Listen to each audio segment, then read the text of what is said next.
But first, our exclusive report on Scientology and its big plans for Australia. We go behind the closely guarded walls of Scientology's celebrity headquarters, the place where Hollywood A-listers like John Travolta and Tom Cruise practice their controversial religion. And now, the church wants you. The world's leading Scientologists consider Australia a major battleground because of claims of serious abuse and criminal conduct, as well as a possible Senate inquiry. They're planning a massive blitz to fight back. Brian Seymour's travelled to Scientology's Celebrity Centre and its global headquarters in Florida to find out more. Today I am a god. You know, I don't know if you've noticed it or not, but it's pretty messed up out there. It's kind of a challenge to live on planet Earth. I see. G'day, mate. Can I ask why you're filming people going into the conference? Thank you. Yes, I am, yeah. I'm a journalist from Australia. Dig through my trash, follow me to taking my kids to school in the morning, follow me to the grocery store. So there's no shortage of the things that the Scientology organization will do to silence their critics. Scientology is planning a major push in Australia. A new super centre will open mid-year, along with a publicity campaign to combat an avalanche of negative publicity. You've seen some of the stories we've reported on today tonight? Yes, I have. Well, buddy, you got it. Right here, right now. I'm angry. Real angry. Worldwide pattern of abuse. Oh, God, looking at human beings as assets. Scientology is not a religious organisation. The art and practice of self-deception. Who sent you here to photograph us here today? Are you with the Church of Scientology? It's incredibly hard to live with. It is a criminal organisation that hides behind its so-called religious beliefs. I started working in an organization in Albuquerque, New Mexico at the age of 9. I got a worker's permit. You know, I actually don't hear much about anything like that, frankly. Grabbed me and threw me into the back seat of a car and sat on me and wouldn't let me, held my hands down and wouldn't let me go. This story is not about religion. It's about what people do in the name of religion.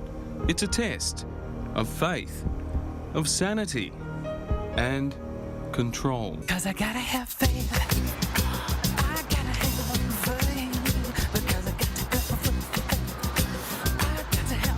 faith. For more than 2 years, the Church of Scientology has refused to grant us an interview. When we came to Hollywood, we expected the same wall of silence to be thrown up. Then we got word. Scientology's international spokesman wanted to meet with us, show us around, and grant us an interview. You might remember him. His name is Tommy Davis. No, I'm not stopping here. You listen to me for a second. You're accusing members of my religion of engaging in brainwashing. No, Tommy, you stop! Brainwashing is listen to me! You were not there at the beginning of that interview! Australians know you, Tommy, obviously from this screaming tirade that you copped from John Sweeney, that he says was a result of being followed, harangued and harassed and browbeaten by you. What the hell happened there, mate? How do you feel? Have you felt browbeaten or harassed by me? Well, no. And has that been your experience? Well, no, and people might wonder if you've purposely avoided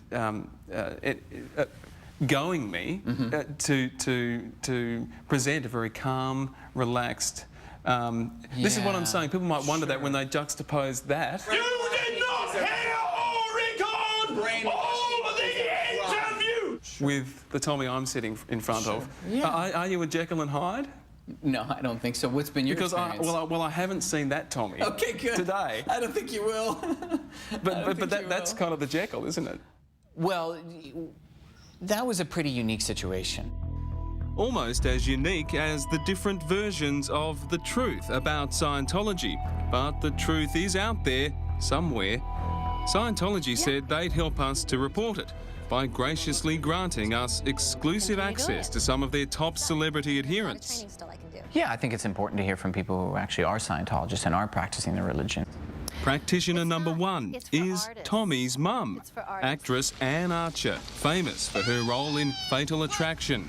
Wow, well, you know, I've been a Scientologist for about 31 years now, and I would say it's responsible for creating a sane and happy life for me.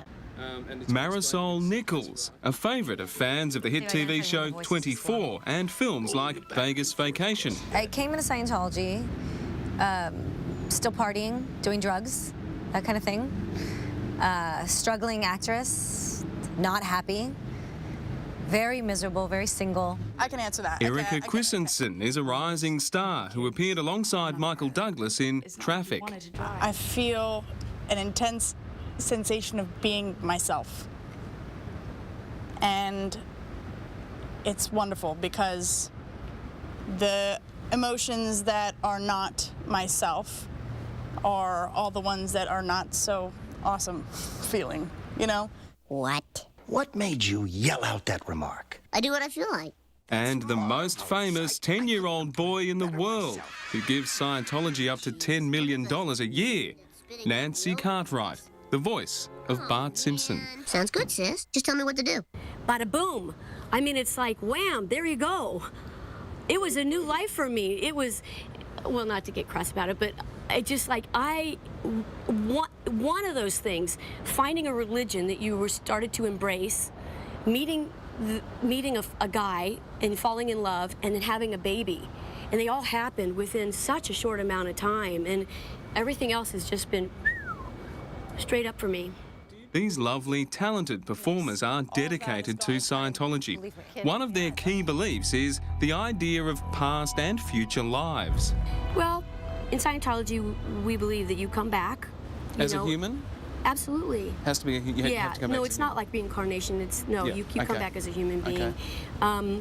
I've done it millions and millions of times before, and I will continue to do that. I am immortal. You know, as a spiritual being, spirit never dies. I will never die. This body is getting older. As I'm sitting here in front of you, that I will continue to go on. But as far as joining the Sea Org, I'm doing my dream. Oh, well, me personally, I believe I will die and then I'll be reincarnated. I believe in reincarnation. I know there's a lot of religions on this world that do too, so that's what I believe. Could you be reincarnated as a dolphin or a fly? You know, I don't know. I don't have enough experience of going, oh yeah, I remember I died and I was this and I was, you know? So I don't know, I just believe that when I die I will come back and I do live forever. That is Confused? So was I. That's a thing that's like personal to everyone. Okay. Because, you know, what if you thought that you were Cleopatra and I thought that I was Cleopatra? Then that would be a problem. You'd be wrong, that's right. Yeah, we got a problem. We got a problem. Okay. So who are you talking to now? Well, I'm talking to Brian. Yeah. I'm talking to you, Brian Seymour. And what am I in your eyes? In my eyes, you're a spiritual being, and you've lived before, and you live again. So are you talking to that spiritual being, or are you talking to something else right now? Well, I'm just talking to you. Well, that's a relief. Is there a God in Scientology? There is no God in Scientology. L. Ron Hubbard is the source of everything. Why do they say there's a God? They're lying to you. Why? It's their way of pulling people in because it's all about money. Yeah, I believe in God. Describe God? Wow. Well, I would say for me, it's a really personal question. Well, it is, and you don't have to answer it. It's we can move on if you don't want to answer it. It's entirely up to you. Yeah. It's certainly not a test. Okay. No, I don't mind answering it. I think God, to me, though, is I believe that there is a power that I am striving for. I think the best way to describe that would be to name that God, you know? And ideally, I would have to say that I am striving to be that God. Nancy Cartwright's been down under 4 times, and she's raring for another chance to raise the religion's profile here. I love Australia.